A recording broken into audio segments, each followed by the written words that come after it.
നമസ്കാരം. ഐഫോണുകളിലെയും ഐപാഡുകളിലെയും ഗുരുതര സുരക്ഷാ പ്രശ്നം പരിഹരിച്ചിരിക്കുകയാണ് ഇപ്പോൾ ആപ്പിൾ. iOS 18.3 അപ്ഡേറ്റ് കഴിഞ്ഞതിന് തൊട്ടു പിന്നാലെ ആപ്പിൾ ഒരു പുതിയ ഐഫോൺ അപ്ഡേറ്റ് കൂടി പുറത്തിറക്കിയിട്ടുണ്ട്. iOS 18.3.1 അപ്ഡേറ്റ് ആണ് ഐഫോണുകൾക്കായി ആപ്പിൾ അവതരിപ്പിച്ചിരിക്കുന്നത്. ഐഫോണുകളിലെ സുരക്ഷാ പഴുതുകൾ അടയ്ക്കുന്നതിനായിട്ടാണ് ആപ്പിൾ ഉപകരണങ്ങൾക്കായി പുതിയ iOS 18.3.1 അപ്ഡേറ്റ് പുറത്തിറക്കിയത്.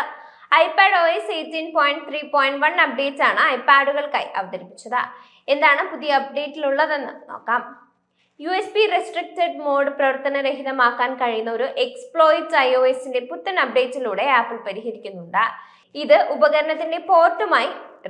ഇത് ഫോണിന്റെ പോർട്ടുമായി ബന്ധിപ്പിച്ചിട്ടുള്ള ഒരു USB കേബിൾ വഴി അനധികൃതമായി ഡാറ്റ കൈമാറ്റം ചെയ്യുന്നതിനെ തടയും.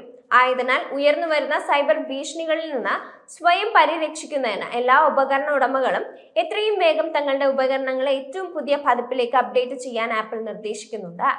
ഈ അപ്ഡേറ്റിൽ ഒരു വിഷ്വൽ ഇന്റലിജൻസ് സവിശേഷതയും ചേർത്തിട്ടുണ്ട്. ഇതുപയോഗിച്ച് പോസ്റ്ററുകളിൽ നിന്നോ ഫ്ലെയറുകളിൽ നിന്നോ ഇവന്റുകൾ നിങ്ങളുടെ കലണ്ടറിലേക്ക് നേരിട്ട് ചേർക്കുന്നതിനും മറ്റും ക്യാമറ ഉപയോഗിക്കാനും സഹായിക്കും. ലോക്ക് സ്ക്രീനിൽ നിന്ന് നേരിട്ട് നോട്ടിഫിക്കേഷൻ ക്രമീകരണങ്ങൾ കൈകാര്യം ചെയ്യുന്നതും ഈ അപ്ഡേറ്റ് ലളിതമാക്കിയിട്ടുണ്ട്. ഈ നോട്ടിഫിക്കേഷനുകൾ മറ്റ് അറിയിപ്പുകളിൽ നിന്ന് ദൃശ്യപരമായി വ്യത്യസ്തമായി ഇറ്റാലിക്സിൽ പ്രത്യേക ചിഹ്നങ്ങൾ സഹിതം ദൃശ്യമാകും. ചില ഐഫോൺ ഉപയോക്താക്കൾ ഓൺ സ്ക്രീൻ കീബോർഡുകളിൽ തടസ്സം നേരിടുന്നതായും പരാതിപ്പെട്ടിരുന്നു. ആപ്പിൾ ഈ പ്രശ്നവും ഈ പുതിയ അപ്ഡേറ്റിൽ പരിഹരിച്ചിരിക്കാൻ സാധ്യതയുണ്ട്. iPhone 15, iPhone 15 Plus, iPhone 15 Pro, iPhone 15 Pro Max, iPhone 14, iPhone 14 Plus, iPhone 14 Pro, 14 Pro Max, iPhone 13, 13 Mini, 13 Pro, 13 Pro Max, iPhone 12, 12 Mini, 12 Pro, 12 Pro Max, iPhone 11, 11 Pro, 11 Pro Max, iPhone XS Max, iPhone XSR, iPhone SE തുടങ്ങിയ മോഡലുകൾക്കാണ് iOS 18.3.1 അപ്ഡേറ്റിന് യോഗ്യതയുള്ളത്. ഈ update എങ്ങനെ download ചെയ്യാമെന്ന confusion ആർക്കും വേണ്ട. OTA അഥവാ over the air വഴി ചെയ്യാനാകും.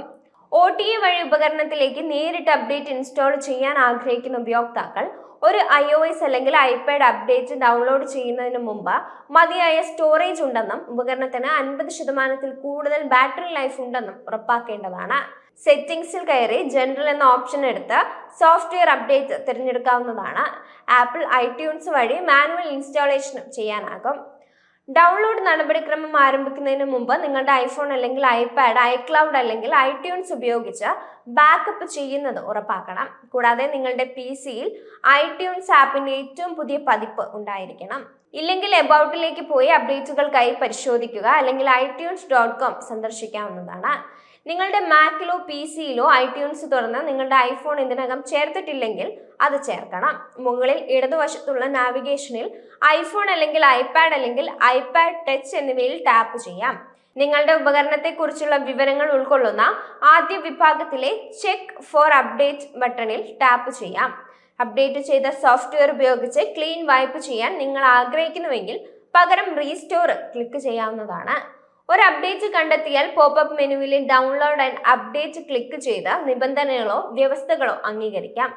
Upgrade തുടരാൻ ആവശ്യപ്പെടുകയാണെങ്കിൽ നിങ്ങളുടെ പാസ്വേഡ് ഉപയോഗിച്ച് ഉപകരണം അൺലോക്ക് ചെയ്യാവുന്നതാണ്.